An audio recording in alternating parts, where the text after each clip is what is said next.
Good morning, good afternoon, good evening, wherever you are across this great wide world of ours today. I wanted to do a video. I haven't done it for a while on the Bureau of Indian Affairs, or the BIA. And what I want to discuss is concerning the defunding of the BIA, I'm always say BIA, but I think this is still very doable, and I think it would help the indigenous people across the United States. I'm still looking into the information on this, taking some additional classes and concerns about this, because honestly, I think this is the right solution to create a new bureau for Native American people. Like I've said, this was founded in the 1820s, 30s by John C. Calhoun. Consequently, once it was founded, instead of being part of what's called I don't know what they were called, Department of Agriculture at the time, they were put into the War Department because they were forced upon reservations, and that consequently, this uh, and created some issues and hostilities between Native Americans and the government, and then consequently, what we had is an issue concerning other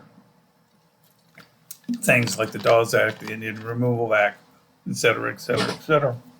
So, if we as a society look at issues where we make life better for people, and that is what we need to do now. We've seen the transformation of minorities all across the United States, but I think we're still a step behind when it comes to indigenous people or Native American people, because in actuality, though they were not slaved labor as a consequences of the issues of growing tobacco or crops, mainly in the southeast part of the United States, they were uprooted off their reservations or their lands in the southeast, northeast, the old Midwest territory, and forced into an area crossed, excuse me, crossed the Mississippi and forced onto reservations. First off, became Oklahoma, and that's another topic for another time, because there were some issues. Sorry about that, my throat gets dry, especially with all these allergies and it's raining all day today. Due to the fact that Oklahoma, it's where a lot of them, that's not the right word, a lot of indigenous people were put. It's the issue becomes, what do we do with these people by the white elitists in the 19th, 18th, 19th century? And I'm always in the back of my mind is, if you read the Declaration of Independence, or even parts of the Constitution, Native Americans were referred as Indians, and Thomas Jefferson would often refer to them as noble savages. So the issue for me becomes, we've had this historical drama and this issue of distrust by the American people, not the American people, but probably certainly by the political leaders of the time. And we often think of, recently I watched the movie The Clint Talk, which starred John Wayne, Maureen O'Hara. But basically, it's talk about the new territory. But the thing that always sticks in my mind about that movie is the fact he talks about the Comanche and going to them in front of a hearing. And though he speaks for them, uh, the the uh, the governor of the time forced the leaders within the Comanche into a stock or fort, or imprison them. And the issue becomes, there again, forced reservation And the guy that kind of meek, like has glasses, kind of nerdy, said they were supposed to, excuse me, report to them. This is in essence somebody from the Bureau of Indian Affairs. So here again, we've got that same system, though it's probably a little bit transformed, but we're still calling the Bureau of Indian Affairs. So my issue with this is just, and I need to look into some things with Harold Ickes, because I know under FDR, Franklin Delano Roosevelt, he made some changes. I don't know, Teddy Roosevelt made some changes, but still, the issue that comes out of this is the fact of the matter is we're still calling it the Bureau of Indian Affairs. And I've talked about this before. We got rid of the Cleveland Indians, Washington Redskins, and yet the good old United States of America still has the Bureau of Indian Affairs, which to me, is typically of an issue with the government itself. And it's a system that needs to be, we have 12 regional offices plus office in Washington, D.C. I've clarified that before, where we really need only 4 regional offices. And though, for the most part, east of the Mississippi, there are still tribes that exist, there is more, or a majority of them are west of the Mississippi. And tend to be a lot of them in the southwest part of the United States, where they have reservations. And they also have the casinos, and that's another debate for another time too, which I think we do a disservice with that, because really not all reservations have casinos, and really it's a poor person game. In other words, people that do get rich on it tend to be the people that once they get rich, they are broke within 5 to 7 years, because number one, they can't manage the money, and number two, they can't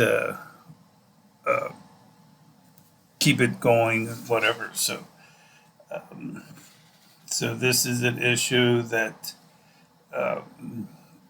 becomes quite important, and there again, it goes back to that. It goes back to that traditional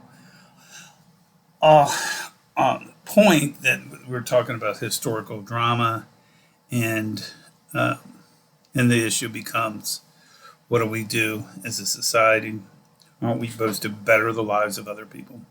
And then I'm a big component of, though I am taking some classes in law school currently right now, but a lot of it has to do with water quality and reservations, and then I'm going to take some courses in contract and also probably civil law, is that we need to better and empower more or less the individual reservations and not necessarily the government. In other words, what we're facing right now is we're not empowering the reservations, the leaders on that reservation, because really the leaders on the reservation knows what's right for their people. They're not necessarily the federal government. And I'm a big component of that.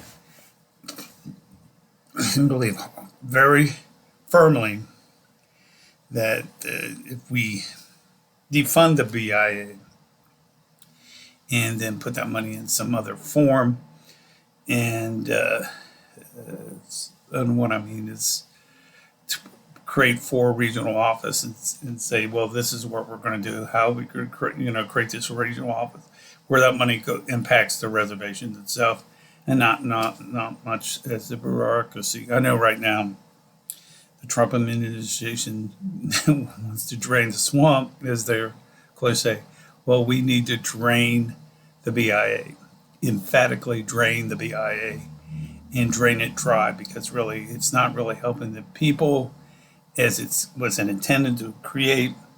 And like I said, I haven't spent as much time, but my goal is within the next several weeks to pull out the act itself and look at it.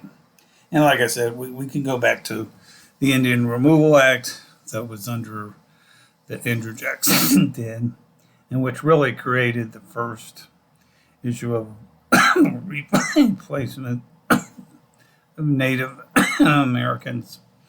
But the Marshall Court ruled in favor of the Cherokee, and yet Jackson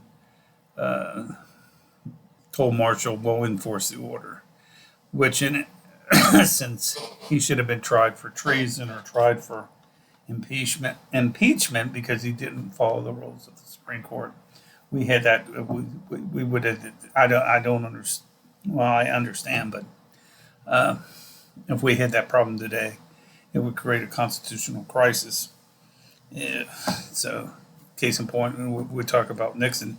Nixon went and turned over the tapes in the 1970s. We would have had a constitutional right because the fact of the issue was he felt executive privilege. In the same case occurred with Andrew Jackson, that he felt it was executive privilege, and that has been ruled unconstitutional. And like I said, he should have been held either in contempt or whatever, but it never did occur, and it's too bad for the 1820s and 1830s. Anyway, these are some food for thoughts. Anyway, please like and subscribe. I will try to get a video out sometime. I know this is Friday, probably sometime early next week, middle of the week next week. Please like and subscribe. Also, feel free to reach out to me at bthomasmillerpsych@gmail.com. Remember, I have self-published books also on Amazon. Like Don't Buy This Lottery Ticket, Water Quality on the Reservation are also available. Anyway, folks, have a great day. Talk to you soon. Bye.